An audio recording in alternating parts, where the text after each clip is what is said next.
আমার ভাইয়েরা, এই বাংলার জমিন থেকে আমাদের প্রিয় ভাই ডক্টর মিজানুর রহমান আজহারিকে জালেমরা বিদেশের জমিনে পাঠিয়ে দিয়েছিল। কথা বলেন ঠিক কিনা? তিনি বিদেশের জমিনে গিয়ে কি কালেমার দাওয়াত স্তব্ধ করে রেখেছে কিনা? রাখছে? আমার ভাইয়েরা, আমাদের হাজার হাজার তরুণ যুবকদের আইডল ডক্টর মিজানুর রহমান আজহারি শুধুমাত্র এই বাংলাদেশের জন্য নয়, গোটা পৃথিবীতে আজকে গ্রহণযোগ্য একজন ব্যক্তি। কথা বলেন ঠিক কিনা? আমার প্রিয় ভাইয়েরা, ডক্টর মিজানুর রহমান আজহারি এসেছে, আসার পরেও দেখলাম অনেক আলেম নামের জালেমদের চুলকানি শুরু হয়ে গেছে। আমার ভাইয়েরা, অনেক তো কপি আজহারি, হুবাহু আজহারি, দ্বিতীয় আজহারি, আজহারির ছেলে আছে না নাই? আছে না নাই? কপিউর রহমান আজহারি আছে না নাই? আছে না নাই? তিনি তো ডান্স নিয়ে ফতোয়া দেয় যে ডান্স করা জায়েজ, মাঝে মাঝে ডান্স করা ফরজ। ঠিক না বলে? আস্তাগফিরুল্লাহ পড়বেন না? আমার প্রিয় ভাইয়েরা, এই জালেমরা, জালেমদের আবারও চুলকানি হয়ে গিয়েছে। কথা বলেন ঠিক কিনা? আমার ভাইয়েরা, আমার তো মনে হয় বাংলাদেশে এমন কোনো মাঠ নাই যেখানে আজহারির এখন জায়গা দিতে পারবে। কথা বলেন ঠিক কিনা? আমরা আবারও কোরআনের ময়দানে আমাদের কলেজার টুকরো প্রিয় ভাই ডক্টর মিজানুর রহমান আজহারিকে দেখতে চাই। কথা বলেন ঠিক কিনা? আমার প্রিয় ভাইয়ের, আমার বন্ধুগণ, কাফেররা ষড়যন্ত্র করেছিল ইসলামকে ডাবিয়ে দেওয়ার জন্য, ইসলামকে চিরতরে মুছে দেওয়ার জন্য। এই কোরআন থেকে হক দাওয়াতগুলো প্রচার করতে হবে। রাসূল সাল্লাল্লাহু আলাইহি সাল্লামের উপর যখন এই আয়াত নাজিল হয়ে গেল, আল্লাহর হাবিব বুঝতে পারলেন আর এক সেকেন্ড দেরি করা যাবে না। আল্লাহ পাকের অর্ডার, কার অর্ডার? অর্ডার কার? 16টি বছর এই বাংলার জালেমেরা আলেমদের কণ্ঠকে চেপে ধরেছিল। আলেমরা তো কোনো নেতার কথা বলে না, বলে আলেমরা যার কথা বলে তার নাম কি? তার নাম কি? আলেমরা কোনো নেতার কথা বলে না, আলেমরা কোনো মানব রচিত কিতাবের কথা বলে না। আলেমরা যেই কথা বলে এই পৃথিবীর কোনো মানুষের কথা নয়। আলেমরা যার কথা বলেন তিনি কে? আমার প্রিয় ভাইয়ের, আমার বন্ধুগণ, বিশ্ব নবীজি রাহমাতাল লিল আলামিন, আমার নবীজিকে যখন দাওয়াতে কাজের অর্ডার দিলেন, আল্লাহর নবী বুঝতে পারলেন এক মুহূর্ত দেরি করা যাবে না। বিশ্ব নবীজি সঙ্গে সঙ্গে বুঝতে পারলেন এখন থেকে, এই মুহূর্ত থেকে মক্কার আনাচে কানাচে সারা পৃথিবীতে আমাকে ইসলামের দাওয়াত দিতে হবে। কথাকার? রাসূল সাল্লাল্লাহু আলাইহি সাল্লাম আর এক মুহূর্ত ওয়েট করলেন না, লেট করলেন না। রাসূলুল্লাহ সাল্লাল্লাহু আলাইহি সাল্লাম ইসলামের দাওয়াত দেওয়া শুরু করলেন। মক্কার কাফেররা তখন দেখলো মুহাম্মদ তো এতদিন ভালোই ছিল, আমাদের সাথে তো ভালোই সম্পর্ক ছিল। মুহাম্মাদের বিশ্বস্ততা দেখে মুহাম্মদকে আমরা শেষ মুহূর্তে আল আমিন নাম দিতে বাধ্য হয়েছি। আমার রাসূল এমন একজন রাসূল ছিলেন, আমার রাসূল এমন একজন নবী ছিলেন, যেই নবী এতটাই বিশ্বস্ত লোক ছিলেন। বিশ্ব নবীজি যখন মক্কাতে জন্মগ্রহণ করার পর থেকে রাসূল সাল্লাল্লাহু আলাইহি সাল্লাম জিন্দেগিতে একটা কৌতুক করেও একটা মিথ্যা কথা বলেননি। সুবহানাল্লাহ। আমরা এমন নবীর উম্মত হতে পেরে খুশি না বেজার? সেই নবীকে কাফের বেঈমানরা গালি দেয়। কথা বলেন ঠিক কিনা? ভারতে সেই কুলাঙ্গার যেই ব্যক্তি নিজেকে গোস্তাকে রাসূল দাবি করেছে, আমি বলে গোস্তাকে রাসূল নয়, শয়তানের দাদা। কথা বলেন ঠিক কিনা? বিশ্ব নবীকে যেই ব্যক্তি অপমান করতে পারে, এই বাংলার তাওহীদি জনতা শুধু নয়, গোটা পৃথিবীর মুসলিম তাওহীদি জনতাকে ঐক্যবদ্ধ হয়ে জালেমদের বিরুদ্ধে অ্যাকশন নিতে হবে। কথা বলেন ঠিক কিনা? আমার ভাইয়েরা, শুধুমাত্র এই প্রতিবাদ বাংলাদেশে এবং ভারতে থেমে থাকা উচিত নয়, এই প্রতিবাদ গোটা বিশ্বে হওয়া উচিত। কথা বলেন ঠিক কিনা? আমরা এইখান থেকে মেসেজ দিতে চাই মোদী সরকারকে, মোদী সরকার, তোমার দেশের একটা হিন্দু কুলাঙ্গার হয়ে কেমনে আমার নবীকে, আমার নবীর চরিত্র নিয়ে বাজে মন্তব্য করে নিজেকে নবী দাবি করতে পারে?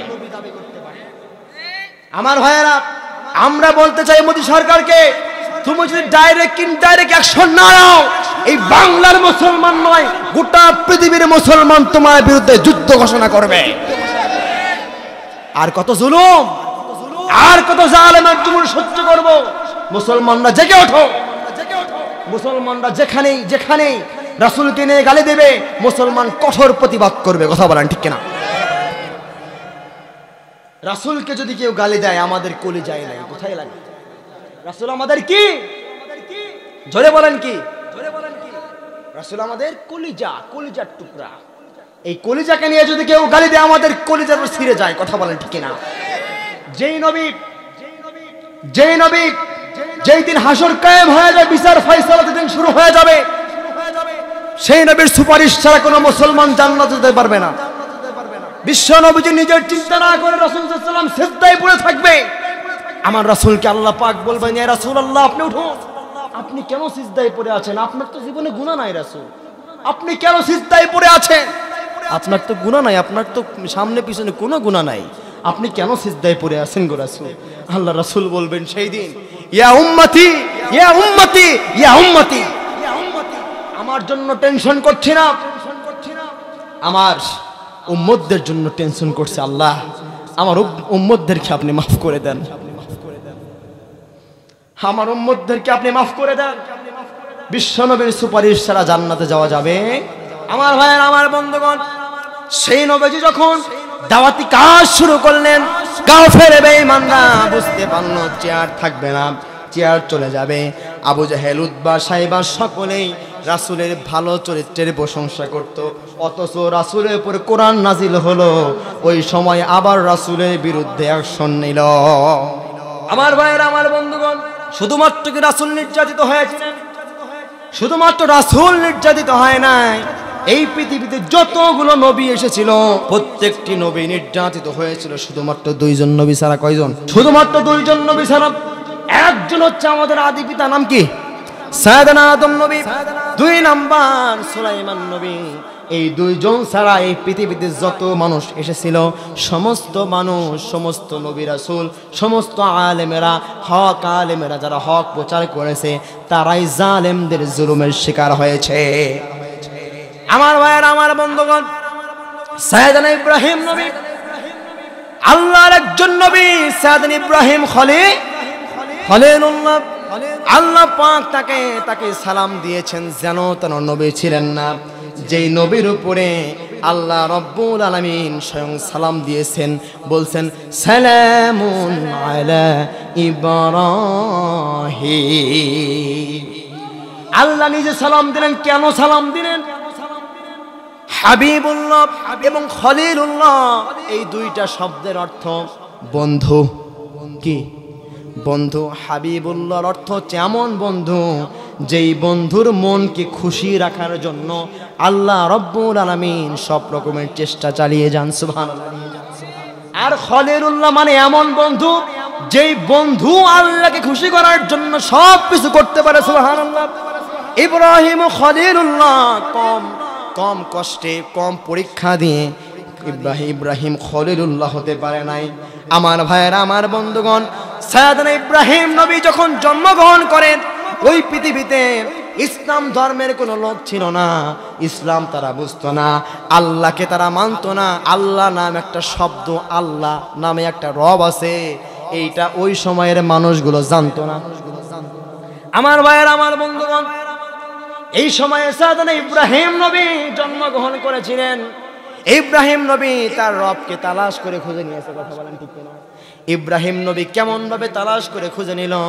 ইব্রাহিমের যখন 15 বছর যখন বয়স, আমার নবী ইব্রাহিমের, আমাদের জাতির পিতাকে, জাতির পিতার নাম কি?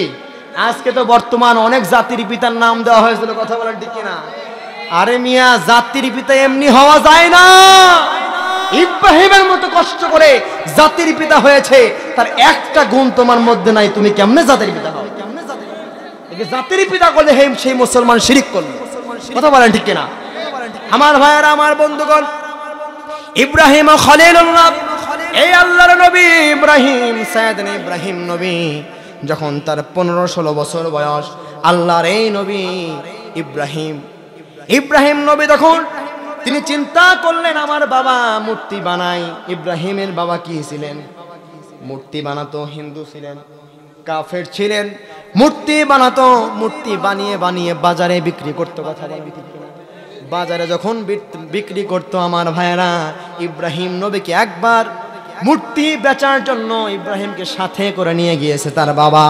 রাস্তার মাঝখানে বাবা বলছে, বাবারে মূর্তিগুলো এখানে রাখলাম, আমি একটু আসতেছি। বাবাও চলে গিয়েছে, ছেলে একটু দূরে চলে গিয়েছে। একটা কুকুর এসে সবগুলো মূর্তির উপরে পেশাব করে দিয়েছে, পেশাব করে দিয়েছে।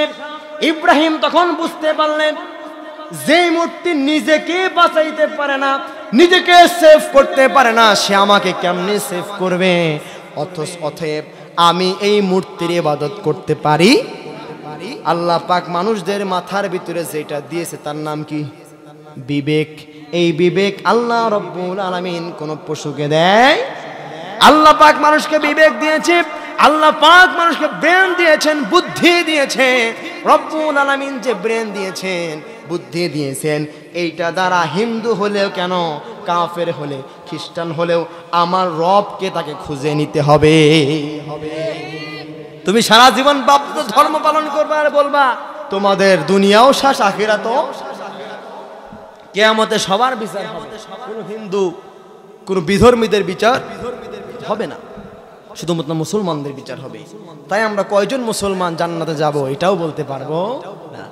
আমার প্রিয় ভাইয়েরা, আমার বন্ধুগণ, সাইয়েদনা ইব্রাহিম নবী যখন দেখলেন মূর্তির উপর কুকুর পেশাব করে দিয়েছে, ইব্রাহিম নবী তখন চিন্তা করলেন এটা কখনো আমার প্রভু হতে পারে না, রব হতে পারে না।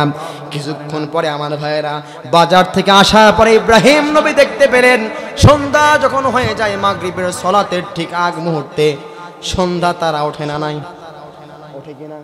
সন্ধ্যা তারা কিন্তু একটা বড় সাইজের, বিগ সাইজের হয়। এই সন্ধ্যা তারা দেখতে পেল। দেখার পরে ইব্রাহিম নবী বুঝতে পারলেন, হায় রে, মূর্তি তো প্রসাব করে দিয়েছে, মূর্তি কিছুই করতে পারলো না। অতএব এই তারার দিকে তাকিয়েছি, এই তারা তাও মিটি মিটি করে একটু জ্বলতেছে, হয়তো এই তারাটাই আমার রব হবে। কিছুক্ষণ পরে আমার ভাইয়েরা মাগরিবের সালাত যখন শেষ হয়ে যায়, ঠিক 6:30 অথবা 7টা, তারও আগে আমার ভাইয়েরা যখন আসমানে যখন চন্দ্র যখন উঠে যায়, ইব্রাহিম নবী তখন চিন্তা করলো, হায় হায়, এতক্ষণ যা দেখলাম সেইটা তো আমার রব না, এইটার চাইতে এই চন্দ্র তো আরো বড়। কথা বুঝতেছেন?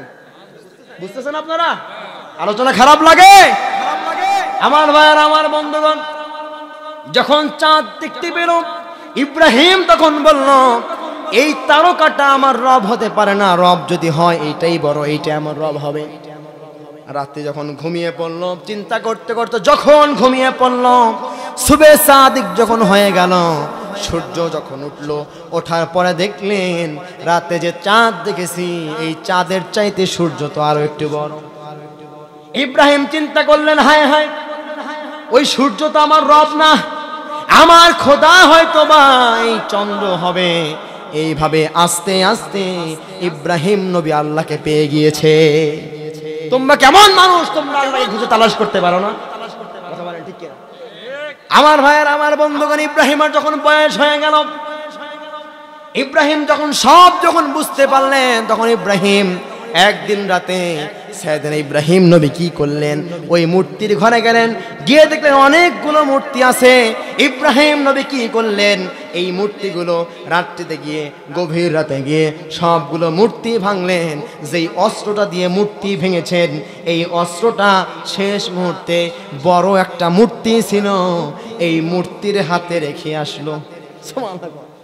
মূর্তির হাতে যখন রেখে আসলাম আমার ভাইয়েরা, রাখার পরে ইব্রাহিম নবী চলে আসলেন। আসার পরে মূর্তি যিনি পাহারা দেন, যাকে বলা হয় প্রহরী অথবা ঠাকুর, ঠিক কিনা বলেন? এই ঠাকুর কিন্তু খুব সকালে ঘুম থেকে ওঠার পরে যখন এই ঠাকুর চলে আসলো, ঠাকুর যখন মন্দিরে চলে আসলো, আসার পরে বলতে, হায় ভগবান, কি হলো? মূর্তি কে ভেঙে শেষ করলো? এখন আমাদের কি হবে? কার ইবাদত করব? এত বড় সাহস কার যে মূর্তিগুলো ভেঙে ফেললো? তখন তারা চিৎকার শুরু করলো। নমরুদ চলে আসলো, সকল কাফের সৈন্যরা চলে আসলো। আসার পরে তারা যখন দেখলো মূর্তিগুলোর বেহাল অবস্থা, আমার ভাইয়েরা যখন বেহাল অবস্থা দেখলো, সবাই চিন্তা করতে করতে একজন তখন চিন্তা করলো, এই আমাদের এই কওমের ভিতরে, আমাদের এই গোত্রের ভিতরে একজন ব্যক্তি আছে, একজন ছেলে আছে যার নাম ইব্রাহিম। এই ইব্রাহিম আমাদের ধর্ম সম্পর্কে একটু উল্টাপাল্টা কথা বলে, মাঝে মধ্যে কেমন জানি উস্কানিমূলক কথা বলে, যে তারা নাকি এক আল্লাহর ইবাদত করে। আমাদের কতগুলো রব, তাই আমাদের উপকার মাঝে মাঝে করে না, মাঝে মাঝে বৃষ্টি দিয়া ধ্বংস করে, মাঝে মাঝে ঠাডা পড়া রোদ ওঠে, আমাদের কতগুলো রব তাই থামাতে পারে না। আর ইব্রাহিমের একটা আল্লাহ এতগুলো রবই কিছু করতে পারে না, এক আল্লাহ কিছু করতে পারবে? এমন একটা সন্দেহ ছিল আমার ভাইয়েরা। আমাদের রব কয়জন? আমাদের রব কয়জন? আমাদের রাসূল কয়জন? আমাদের নবী কয়জন? আমাদের দিন কয়টা?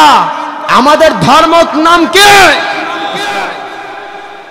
আমার ভাইয়েরা, আমার বন্ধুগণ, ইব্রাহিম নবী তখন সব মূর্তিগুলো ভেঙে আসার পরে সবাই পরামর্শ করলো কে ভেঙেছে। একজন কাফের বলল ইব্রাহিমের কাজ এইটা।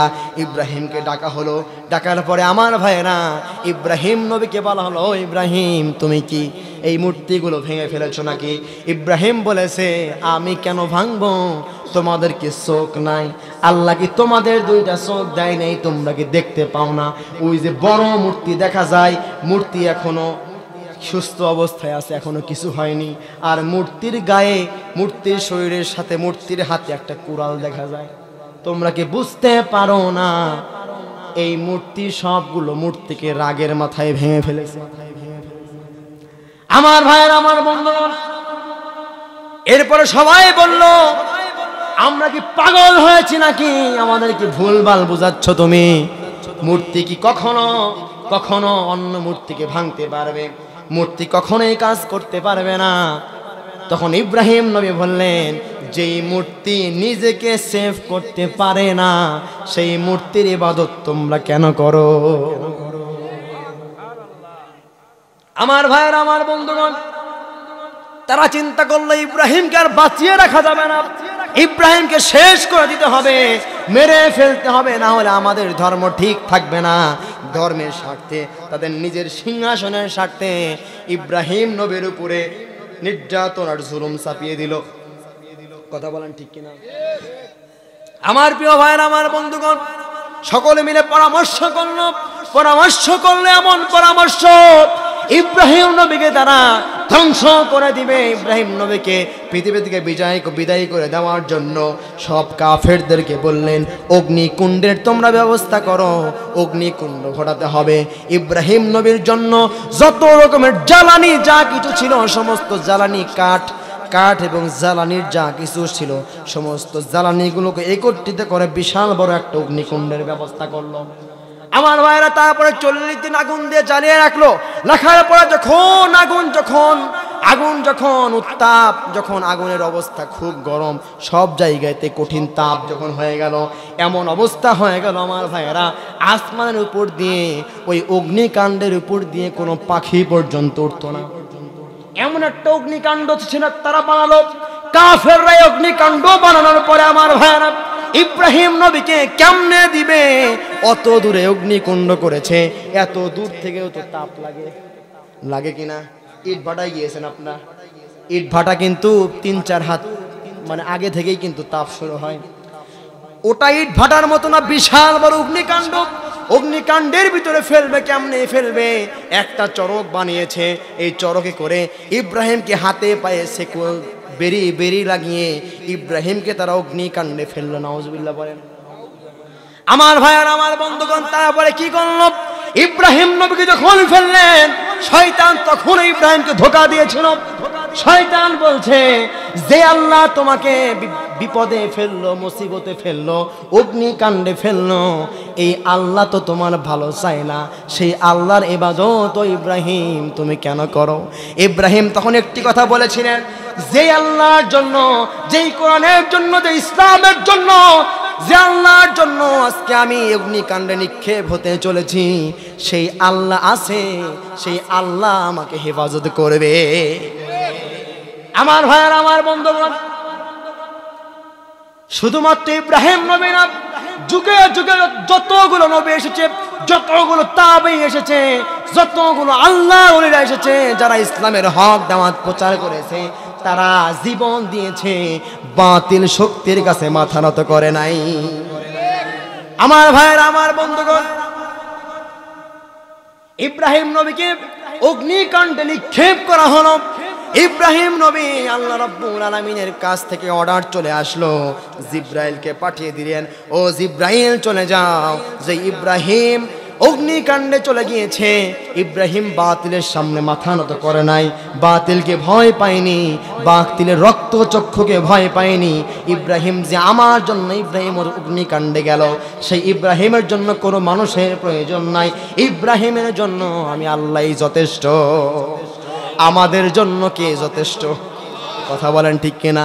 জালেমেরা চেয়েছিল 2040 সাল পর্যন্ত তারা ক্ষমতায় থাকবে, তারা চেয়েছিল আমার ভাইয়েরা 40 সাল পর্যন্ত বাংলার মুসলমানদের মাথা চাবিয়ে খাবে।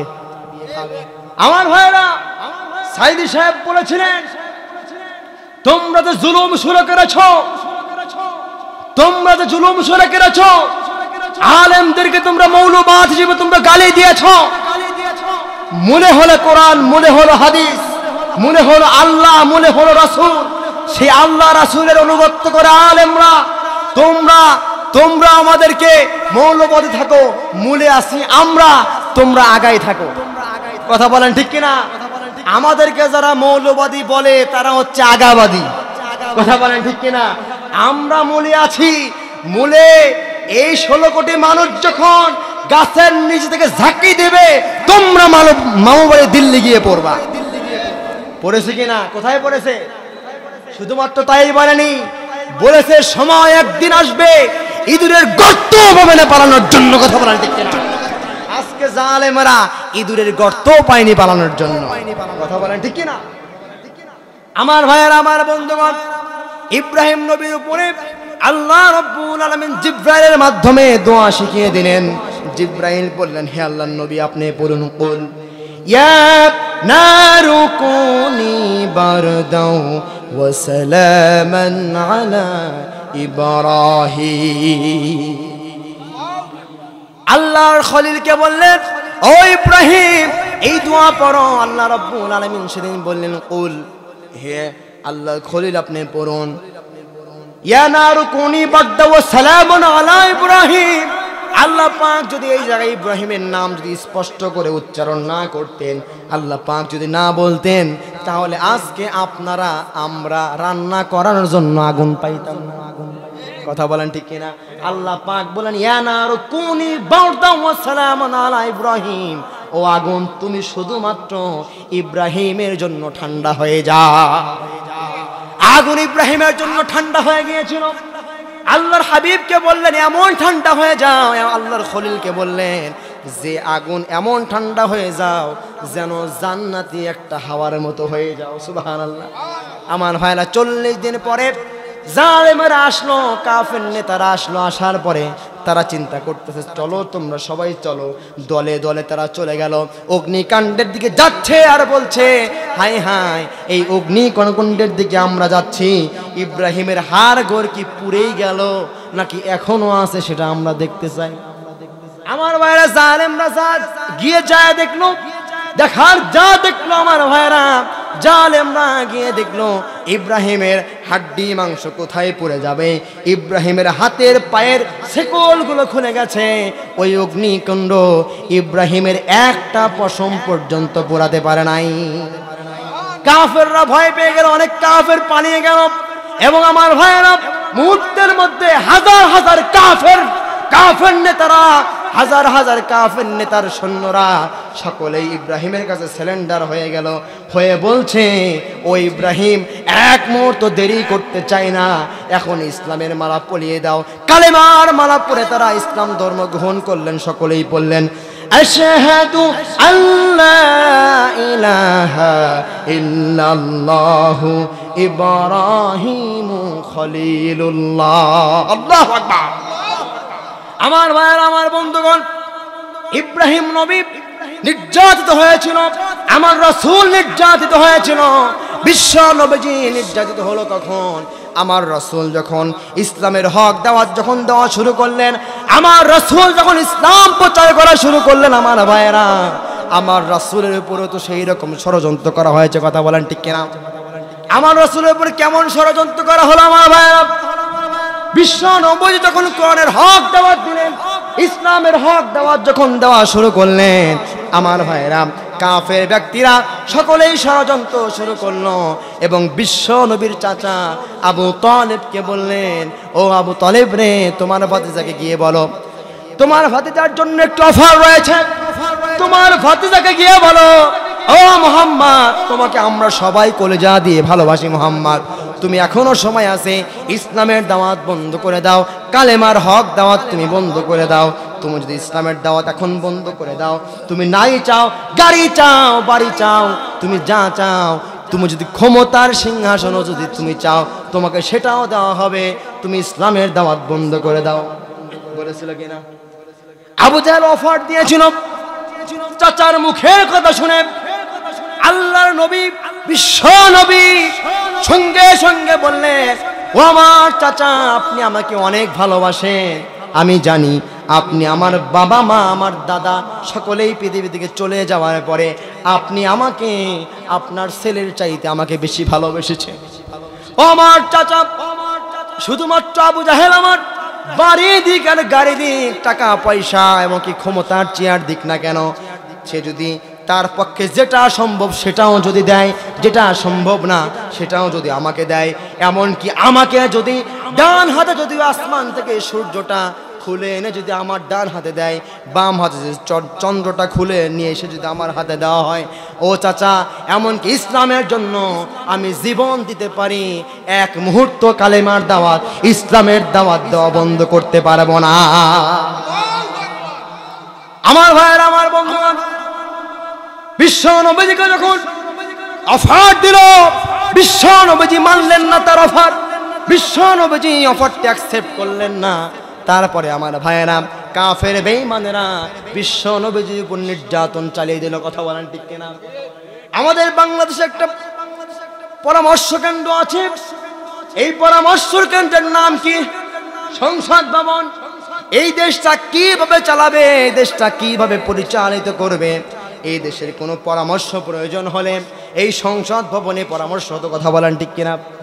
আমার প্রিয় ভাইয়েরা, আমার বন্ধুগণ, সেই রকম মক্কার জমিনে একটা পরামর্শ কেন্দ্র ছিল, যেই পরামর্শ কেন্দ্রের নাম ছিল দারুন নাদওয়া। কি নাম? এই দারুন নাদওয়ায় বসে সমস্ত কাফের নেতাদেরকে ডাকা হলো। ডাকার পরে আমার ভাইয়েরা, এই দারুন নাদওয়ায় বসে বিশ্ব নবীজির নামে তারা পরামর্শ করলো। আমার ভাইয়েরা, আমার বন্ধুগণ, কি পরামর্শ করলো? আবু জাহেল বলল, নেতারা তোমরা পরামর্শ দাও, মুহাম্মদকে কি করা যায়? এক নেতা পরামর্শ দিল, মুহাম্মদকে কি করা যায়? এক নেতা পরামর্শ দিল, মুহাম্মদকে জেলে পাঠিয়ে দাও। মুহাম্মদকে যদি জেলে পাঠিয়ে দেওয়া হয়, মুহাম্মদ আর ইসলামের দাওয়াত দিতে পারবে না, ঠিক কিনা বলেন? অন্য কাফের নেতা বলল, মুহাম্মদকে যদি ইসলামের দাওয়াত থেকে বঞ্চিত করে ওই জেলে পাঠিয়ে দেওয়া হয়, তুমি কেমন পরামর্শ দিলা? এই পরামর্শ যদি দেওয়া হয়, মুহাম্মদকে যদি জেলে পাঠিয়ে দেওয়া হয়, ওই জেলে চোর আছে না নাই, ডাকাত আছে না নাই, সন্ত্রাসী আছে না নাই, হত্যাকারী আছে না নাই, খুনি আছে না নাই, খারাপ লোক আছে না নাই? ওই নেতা তখন বলছে, তুমি কেমন পরামর্শ দিলে মুহাম্মদকে? মুহাম্মদ তো কারো অর্ডার মানে না, মুহাম্মদ জেলে গেলে ইসলামের দাওয়াত দিবে, পৃথিবীতে থাকলে ইসলামের দাওয়াত দিবে। তুমি যদি জেলে পাঠিয়ে দাও, এই জেলের মধ্যে ইসলামের দাওয়াত দিয়ে, কালেমার দাওয়াত দিয়ে চোরকে ভালো বানিয়ে ফেলবে, গুন্ডাকে ভালো বানিয়ে ফেলবে, সকলকে ইসলামের ছায়াতলে নিয়ে আসবে, কথা বলেন ঠিক কিনা? তোমার পরামর্শ গ্রহণ করা হবে না। আর এক নেতা পরামর্শ দিল, ওই নেতা বলছে মুহাম্মদকে জেলে পাঠানো হবে না, মুহাম্মদকে দেশ ছাড়া করে দেওয়া হোক। কি ছাড়া? দেশ ছাড়া করে দেওয়া হোক। মুহাম্মদ কি কোনো নেতার আইন মানে নাকি আল্লাহর আইন মানে? আমার ভাইয়েরা, এই বাংলার জমিন থেকে আমাদের প্রিয় ভাই ডক্টর মিজানুর রহমান আজহারিকে জালেমরা বিদেশের জমিনে পাঠিয়ে দিয়েছিল, কথা বলেন ঠিক কিনা? তিনি বিদেশের জমিনে গিয়ে কি কালেমার দাওয়াত স্তব্ধ করে রেখেছে কিনা? রাখছে? আমার ভাইয়েরা, আমাদের হাজার হাজার তরুণ যুবকদের আইডল ডক্টর মিজানুর রহমান আজহারী শুধুমাত্র এই বাংলাদেশের জন্য নয়, গোটা পৃথিবীতে আজকে গ্রহণযোগ্য একজন ব্যক্তি। কথা বলেন ঠিক কিনা? যেই জালেমরা আমার প্রিয় ভাই ডক্টর মিজানুর রহমান আজহারীকে দেশছাড়া করেছিল, আমাদের সকলের পরিচিত মুখ, আমাদের আলেমদের মাথার তাজ ডক্টর লুৎফর রহমান হাফিজাহুল্লাহ রাহিমাহুল্লাহ, তিনি তখন বলেছিলেন মিজান একদিন আসবে, বীরের বেশে আসবে। কথা বলেন ঠিক কিনা? আজকে ডক্টর মিজানুর রহমান আজহারী বীরের বেশে এসেছে। কথা বলেন ঠিক কিনা? আজকে হাজারো লক্ষ লক্ষ কোটি কোটি তরুণদের আইডল ডক্টর মিজানুর রহমান আজহারী বাংলার জমিনে আবার উপস্থিত হয়েছে। আপনার খুশিনা বাজার আমার ভাইয়েরা, আবারও তিনি কোরআনের আলো ছড়াবেন। কথা বলেন ঠিক কিনা? আমরা সাইদি সাহেবের মাঠ দেখেছি কিনা? বগুড়া সেন্ট্রাল হাই স্কুল মাঠ দেখেন নাই? কোরআনের পাখি আল্লামা সাইদি রাহিমাহুল্লাহ তিনি কোরআনের তাফসীর পেশ করেছেন। কথা বলেন ঠিক কিনা? তিনার যে এরকম মাঠ হতো না, জায়গা হতো না, যেখানে যাইতো শত শত মানুষ ইসলাম ধর্ম গ্রহণ করত। আমার মনে হয় আল্লামা সাইদি চলে গিয়েছে, আল্লামা সাইদি যাওয়ার মাধ্যমে আল্লাহ রাব্বুল আলামিন আমাদের বাংলাদেশে আরেকজন উত্তরসূরি পাঠিয়ে দিয়েছে। তিনি হচ্ছে আমাদের বাংলাদেশের গর্ব ডক্টর মিজানুর রহমান আজহারী। কথা বলেন ঠিক কিনা? কাফেররা তাকে জুলুম করে তাকে পাঠিয়ে দিয়েছিল। কথা বলেন ঠিক কিনা? অনেক চুলকানিওয়ালা মাওলানাও আছে, তারাও তাদেরও চুলকানি শুরু হয়ে গিয়েছিল। তারা ষড়যন্ত্র করে দেখলো যে আজহারীর মাহফিলে এত লোক হয়, আমার মাহফিলে কেন হয় না? ঠিক কিনা বলেন? আজহারীর মাহফিলে এত লোক হয়, আমার মাহফিলে কেন হয় না? ষড়যন্ত্র করে, জালেমদের সাথে ষড়যন্ত্র করে। এরা জালেমদের চাইতেও খারাপ, এরা হচ্ছে মুনাফিক। এই মুনাফিকরা ইসলামের যে ক্ষতি করেছে, কোন কাফের ইসলামের তত ক্ষতি করতে পারে না। কথা বলেন ঠিক কিনা? আমার প্রিয় ভাইয়েরা, ডক্টর মিজানুর রহমান আজহারী এসেছে, আসার পরেও দেখলাম অনেক আলেম নামের জালেমদের চুলকানি শুরু হয়ে গেছে। আমার ভাইয়েরা, অনেক তো কপি আজহারী, হুবাহু আজহারী, দ্বিতীয় আজহারী, আজহারীর ছেলে আছে না নাই? আছে না নাই? কপিউর রহমান আজহারী আছে না নাই? আছে না নাই? তিনি তো ডান্স নিয়ে ফতোয়া দেয় যে ডান্স করা জায়েজ, মাঝে মাঝে ডান্স করা ফরজ। ঠিক না বলে? আস্তাগফিরুল্লাহ পড়বেন না? আমার প্রিয় ভাইয়েরা, এই জালেমদের আবারও চুলকানি হয়ে গিয়েছে। কথা বলেন ঠিক কিনা? আমার ভাইরা, আমার তো মনে হয় বাংলাদেশে এমন কোনো মাঠ নাই যেখানে আজহারীর এখন জায়গা দিতে পারবে। কথা বলেন ঠিক কিনা? আমরা আবারও কোরআনের ময়দানে আমাদের কলিজার টুকরো প্রিয় ভাই ডক্টর মিজানুর রহমান আজহারীকে দেখতে চাই। কথা বলেন ঠিক কিনা? আমার প্রিয় ভাইরা, আমার বন্ধুগণ, কাফেররা ষড়যন্ত্র করেছিল ইসলামকে ডাবিয়ে দেওয়ার জন্য, ইসলামকে চিরতরে মুছে দেওয়ার জন্য। আমার প্রিয় ভাইরা, আল্লাহ পাক রব্বুল আলামিন বলেছেন, ইউরিদুনা লিইউতফিউ নূরাল্লাহি বিআফওয়াহিহিম আল্লাহু মুতিম্মু নূরিহি ওয়ালাউ কারিহাল কাফিরুন। কাফেররা চায় ইসলামের আলোকে স্তব্ধ করে দিতে। কথা বলেন ঠিক কিনা? কাফেররা চায় ইসলামের আলোকে স্তব্ধ করে দিতে। বাংলাদেশের হাজারো আলেমকে তারা হত্যা করেছে। কথা বলেন ঠিক কিনা? শুধুমাত্র তাই না, যুগে যুগে আলেমদেরকে হত্যা করেছে। কাফেরদের চেষ্টা একটাই ছিল, ইসলাম যেন কোরআন যেন পার্লামেন্টে পর্যন্ত না পৌঁছাইতে পারে। তাদের ষড়যন্ত্র আল্লাহ পাক বলেছেন লিইউতফিউ নূরাল্লাহি বিআফওয়াহিহিম আল্লাহু মুতিম্মু নূরিহি। আল্লাহ পাক বলেছেন কাফেররা ষড়যন্ত্র করে সাকসেসফুল হতে পারবে না, আমি আল্লাহ কোরআনের আলো জ্বালিয়ে দেব। সুবহানাল্লাহ কবেন না? কাফেররা যতই ষড়যন্ত্র করুক না কেন, তারা যতই অপছন্দ করুক না কেন, কথা বলেন ঠিক কিনা? আজ আমার ভাইয়েরা, কাফেররা ষড়যন্ত্র করেছিল 41 সাল পর্যন্ত থেকে। তারা এমনকি স্কুল, কলেজ, ইউনিভার্সিটির বইয়ের ভিতরেও তারা হিন্দুদের মূর্তি, যে কিতাবগুলো পড়লে, যে বইগুলো পড়লে ছেলে মেয়ে নাস্তিক ঘর। কথা বলেন ঠিক কিনা? এই জালেমরা বইয়ের ভিতরে নাস্তিকবাদী কিছু কথা তারা ঢুকিয়ে দিয়েছিল। তাদের আসল ষড়যন্ত্র মিজানুর রহমান আজহারী না, তাদের আসল টার্গেট আল্লামা সাইদি না, তাদের আসল টার্গেট আল্লামা মামুনুল হক নয়, বাবুনগরী নয়। তাদের আসল টার্গেট ইসলামকে তারা মাটির সাথে মিশিয়ে দেবে। কথা বলেন ঠিক কিনা? যুগে যুগে যে এরকম তারা সাকসেসফুল হতে পারে না আমার ভাইয়েরা, তার দৃষ্টান্ত আপনারা দেখেছেন। জালেমরা 41 সাল বলেছিল এবং বাংলাদেশ জামাত ইসলামী ছাত্র শিবিরকে তার নিষিদ্ধ করে দিয়েছিল। এক সপ্তাহ যায় নাই তারাই নিষিদ্ধ হয়ে গিয়েছে। কথা বলেন ঠিক কিনা? সুতরাং আজ যারা ইসলামকে তারা দাবিয়ে দিতে চাইবে, ইসলামকে যারা মুছে দিতে চাইবে, তারা এই পৃথিবী থেকে মুছে যাবে। কথা বলেন ঠিক কিনা? সেই জন্য আগামীর বাংলাদেশ ইসলামের বাংলাদেশ, আগামীর বাংলাদেশ কোরআনের বাংলাদেশ। কারা কারা চান দুহাত তুলে আল্লাহকে দেখা দেন। নারে তাকবীর, লিল্লাহি তাকবীর। আল কোরআনের আলো ঘরে ঘরে জানো না, সংসদে জানো। কোথায় জানো? সংসদে জানো। আল্লাহ পাক যেন আগামীর বাংলাদেশ ইসলামের বাংলাদেশ হিসেবে কবুল করে। সকলে বলি আমিন। আমাদেরকে হুঁশিয়ার থাকতে হবে, সাবধান হয়ে যেতে হবে, সাবধান হয়ে যেতে হবে যেন এক জালেম চেয়ার থেকে পালিয়েছে আর কোন জালেম যেন চেয়ারে বসতে না পারে। সেই জন্য আগামীর বাংলাদেশ আমরা মৃত্যুর আগে হলেও একদিন হলেও দেখতে চাই যে কোরআন দিয়ে দেশ পরিচালিত হয়েছে। আল্লাহ পাক আমাদের দোয়া কবুল করুন। সকলে বলি আমিন।